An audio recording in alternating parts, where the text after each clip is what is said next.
Okay, so here we go. I have just gotten in my front door of my apartment complex, which is, I gotta tell you, UPS when it comes to certain things are dumb with the way that they do things. However, it was safe, and I got it. I got a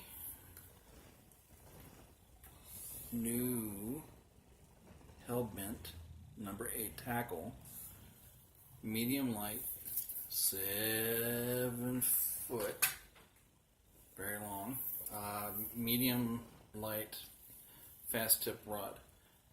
It is made with a graphite carbon fiber mesh that they helical wrap. The accurement is really spot on with this rod. This is a very utilitarian rod. It's not their high line, high end. Super strong, 24 ton. The flexibility of the tip is great. I mean, it really has good flex, but when you get to about, the 5th or so eyelet is where the backbone is. Plenty of backbone. It goes from 2 standard, 3 standard, 4 standard. The last 4 are micros. So it kind of has that spiral effect of the line, but then it goes straight. It's extremely light. I'm not a really big fan of how the grip is fairly short. I like a split grip so I can get that cast out. But I like the fact that there's cork for sensitivity. It's no frills, very basic. It's not a look pretty rod. This is a utilitarian only. Number 8 tackle came out of 13 fishing, and there's imperfections in this rod that I can tell. I really don't care. What I have this for is for jerkbaits, all the way up to 6 inch. I have the Visions, the pointers, I have Savage gears, I have KVD, Strike Kings. I've got little handmade jobs that were like $30 at Sportsman's. This is going to do what I need it to do. It's not something that I need to look pretty. It's not perfect by any means. In its utilitarianness, though, it's sexy for what is needing to be done. It's very, very solid. It's not the prettiest thing in the world. In fact, the graphite down here has a haze to it, and you can see a little bit of air bubbling here and there. I don't care. This thing is so bullet strong. This 24-ton material, this graphite that they use, it's ridiculous. I've had graphite rods before, Fenwick, the HXG or whatever they call it, all the way back in the 80s. I loved them. This has got the Superline rated eyelets.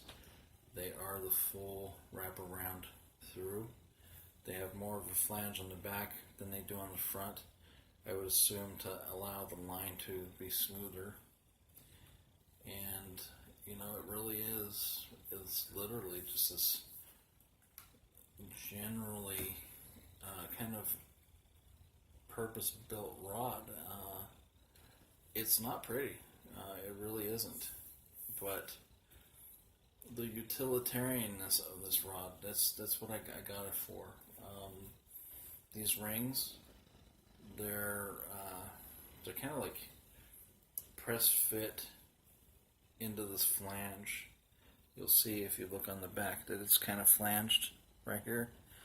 They're press fit in there with some type of a glue, and they sit on the face. So there's really no danger of anything happening to them. They cast just fine, I would expect.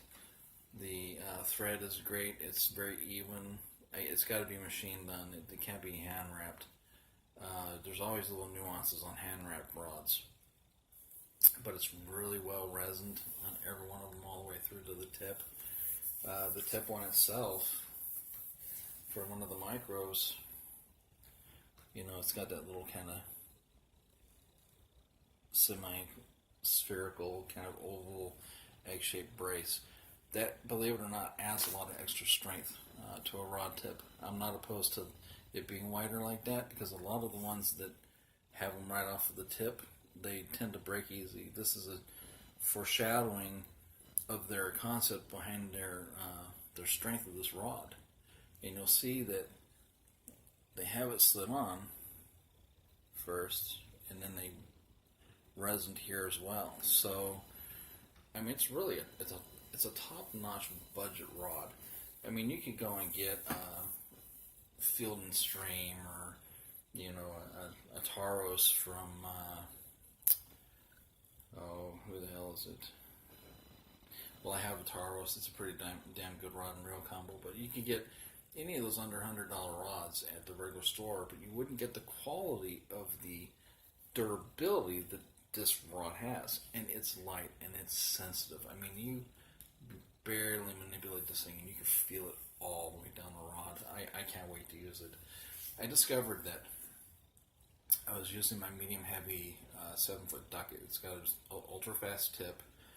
I have 12-pound sunline on it. Now, I'm really falling in love with sunline. It doesn't get a lot of memory.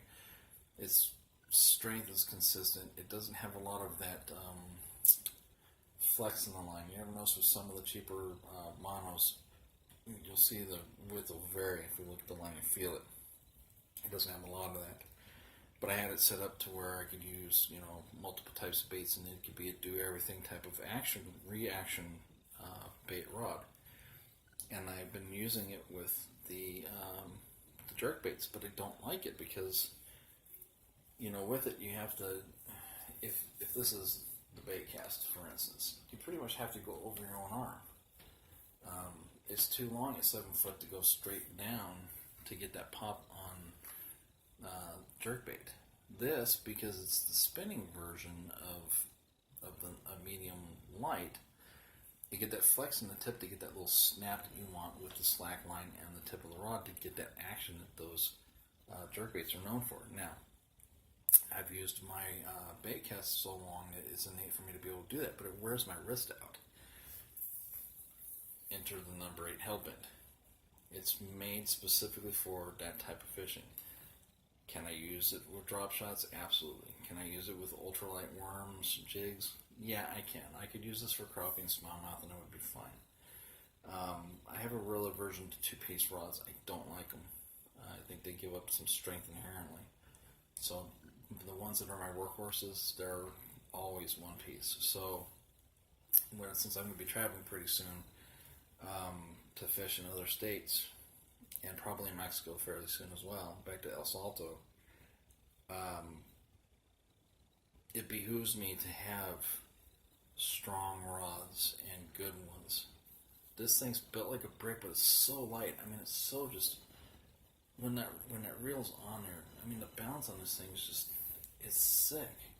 I'm impressed. Now, the reel I have coming for this, I found now granted it's last year's, not this year's, but brand new Daiwa Revlos in a 6:4 to 1 ratio.